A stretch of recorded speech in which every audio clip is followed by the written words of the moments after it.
ये जो any show Shah और इन चीज़ों में जैसे ये एकदम से ना बनना, लिहाज छोड़ देना कि जी अब मैं 1 मिनट नहीं रह सकती, ये भी आप देखें, ये हमने टीवी पे बैठ के बातें ज़रूर की हैं, हमने ऐसे प्रोग्राम्स भी किए हैं, लड़कियों में पेशेंस नहीं है लेकिन लड़कियों को टॉलरेट भी नहीं गलत चीज़ करनी चाहिए, लेकिन ये ज़्यादा नहीं हो गया? ज़्यादा हो रहा है और उसके एक्चुअली रीज़न यही है कि जितना हम ये वाली अवेयरनेस देखें ना, पॉइंट यही है कि आप एक बात करती हो उसके 2 पर्सपेक्टिव निकलते हैं।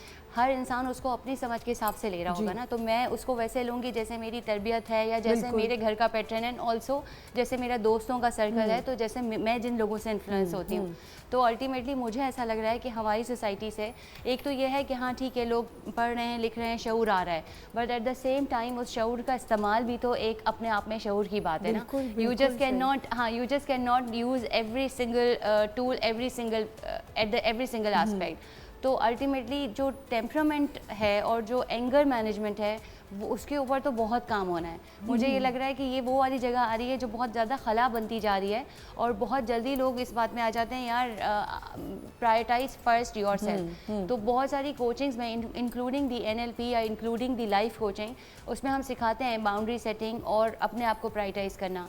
लेकिन अपने आप को प्रायोरिटाइज करने का हरगिज़ ये मतलब नहीं होता कि सेल्फिश हो जाए। There is a very big difference कि आप अपनी सेहत पे प्रायोरिटाइज ना करें, आप अपनी मेंटल हेल्थ पे प्रायोरिटाइज ना करें, बट इसका हरगिज़ ये मतलब नहीं है कि आप हर इखलाक से जाएं। मैं वही कही ना, बिल्कुल आप में से बाहर ही हो जाए, आप टॉलरेंस इतनी भी नहीं कहा कि आप बिल्कुल ही टॉलरेंस ख़त्म कर दें। ठीक है, आप गलत बात के लिए ज़रूर अपने ओपिनियन दें, लेकिन गलत ना करें। आयशा, क्योंकि इस्लाम में भी यही कहा जाता है कि आप सादगी से शादी करें।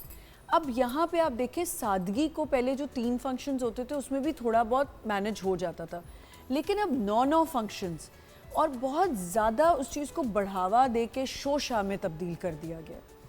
बिस्मिल्लाहिर्रहमानिर्रहीम, अल्लाहुम्मा सल्ली अला मुहम्मद व अला आलि मुहम्मद।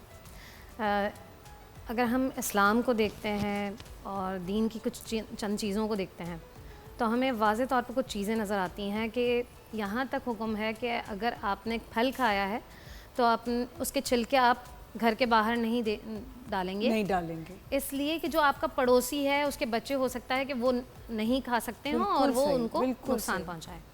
आजकल के माशरे में आपने ये फंक्शंस की जहाँ बात की है जी, हमारा फोकस होता है महर कम से कम हो और हम इस पर बात भी नहीं करना चाहते। बिल्कुल नहीं। ठीक है, अच्छा, फंक्शंस पर हमारी, और मैंने ये देखा कि एक बाप जिसने बीसियाँ भरी और मैं उसकी स्ट्रगल अगर मैं देखूं तो वो सुबह निकलता है घर से, पूरे दिन वो मेहनत करता है और उसका भाई भी उसी तरह से मेहनत करता है उस बच्ची का जो फंक्शंस करवाना है। ठीक है, या वो लड़का जिसको वलीमा करना है तो वो अपने ऊपर अपनी ज़ात पे इतना खर्च नहीं करेगा, वो ये सोचेगा मुझे खाना कितना करना है, मुझे फला से कितना कर्जा लेना है, मुझे सूद पर कितना कर्जा लेना है, सिर्फ इसलिए कि लोग ये समझें कि वाह क्या शादी की। ठीक है, और बसूरत दीगर वो घर में ना अपनी अम्मी को प्रॉपर तनख्वाह दे पाता है, ना अपनी बीवी की ख्वाहिशात को पूरा कर पाता है।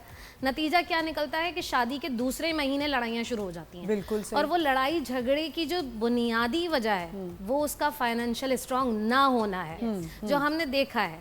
अगर औरत को पैसा मिलता रहता है, उसकी ख्वाहिशात पूरी होती रहती हैं, तो वो मज़े से ज़िंदगी गुजारती है। अदरवाइज़ वो क्या करती है कि वो झगड़े पर वो कहती है कि फ़लाँ ने तो इतना किया था, तुमने क्या किया। तो जो हम फंक्शंस की बात करते हैं, आप देखें, मैं इतनी प्यारी कोई हदीस पढ़ रही थी, इतनी अच्छी लगी मुझे वो हदीस, जिसमें हज़रत अम्मा आयशा क्या कहती हैं पता है? कहती हैं देखो ये जो उनकी, क्योंकि काम करने उनकी हाउस हेल्प उनके साथ थी, तो कहा देखो ये जो लिबास पहनी है ना, ये इस लिबास पर भी नखरे करती है, और हालांकि मुझसे इसी तरह का लिबास औरतें मदीने की जब शादी हुआ करती थी तो उधार लिया करती थी। क्या बात। यानी कि आप ये देखें कि उस वक्त भी, आज हम लिबास पर भी कितना पैसा खर्च करते हैं। यहाँ एक आइडिया हमें मिला है हज़रत आयशा सिद्दीक़ा से कि अगर आपने शादी ब्याह में, तो आप रेंट के कपड़े ले सकते हैं, उधार ले सकती हैं, बहन से ले सकती हैं। इवन अम्मा आयशा तो इतनी ज़्यादा शौकीन थी चीज़ों की जब किसी उसमें नबी सल्लल्लाहु अलैहि वसल्लम के साथ जंग में जाया करती थी या कहीं पर भी जाया करती थी, हज़रत अस्मा से अक्सर आप अपना हार लेकर जाती थी कि अस्मा मैं पहनूंगी उस हार बोरो कर लिया और पहन जी। लिया। तो ये हम खवातीन को भी बड़ा इस बारे में काम करना चाहिए। शहराज साहब इसमें तो इंक्लूड करूँगी आपको कि अभी कुछ मेरी ही फैमिली में किसी की शादी होने वाली है, तो वो ज़ाहिर हम सबकी एक ही टाइम पे शादियाँ हुई हैं, तो हमारे बच्चे एक ही बड़े हो गए एज के हैं, तो वो बच्ची भी मेरी बच्ची से थोड़ी 1-2 साल बड़ी है। अब बात ये कि अगर मैं तो वैसे ही लोगों को ना वैसे ही अपने शो के लिए ना मैं टॉपिक ढूंढ रही होती हूँ कि मैं कोई बात करूँ, सुनूँ कि इनके दिमाग में क्या चल रहा है। तो मैंने वैसे ही पूछ लिया कि अच्छा क्या सोचा है कपड़ों का ही वो।